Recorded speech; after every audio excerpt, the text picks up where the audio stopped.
Hello, my name is Amani, and the era I chose to talk about is the Neo-Gothic architectural era of the 19th century. The reason why I chose this era is because Gothic architecture is just so fascinating to me and it's so beautiful.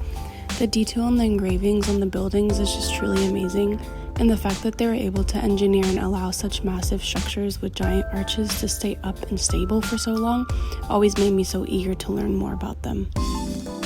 While traveling further away, let's talk a little bit about the background of the style.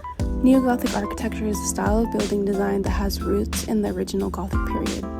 It became more popular during the Victorian times, and skyscrapers and churches of the 20th century shared many characteristics of early medieval structures. Gothic revival ideas were applied to modern buildings and implemented into designs around the world. The innovations of the churches in France quickly spread through many building designs and eventually reached England. Gothic architecture then became prevalent in Germany and Low Countries, Spain, Portugal, and even Italy. The style Neo-Gothic was considered the Gothic revival because it was a response to the Gothic ways and represented Gothic romanticism. The Neo-Gothic architecture involved the original Gothic characteristics, although it was adjusted to better suit the architecture of the current era. The site I chose to discuss in my research is Eaton Hall in Cheshire, Westminster, United Kingdom. I chose this site because it really represents the culture and the history behind the Gothic revival.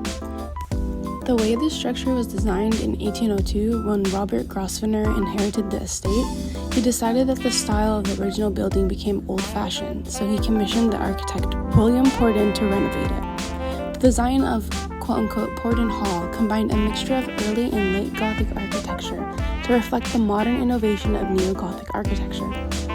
The southeast view of the structure presents large blocks of buildings irregularly divided into bays by buttresses and turrets, forming a multi-dimensional layering effect of the structural components.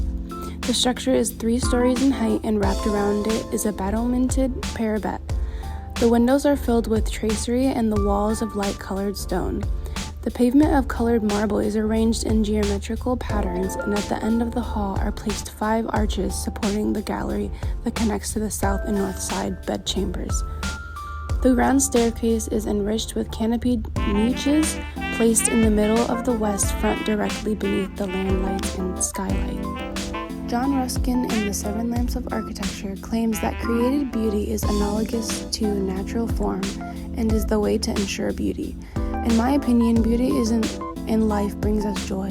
The qualities of the person or thing gives us pleasure, and when you see a beautiful structure, it intrigues you and makes you start to think about how it became what it is today and the process of it. Because what is architecture really about?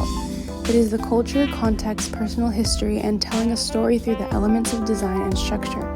It is the acquired taste and ideas that are brought to the design process for the people to endure and analyze to their satisfaction, and that is what this structure brings to the table.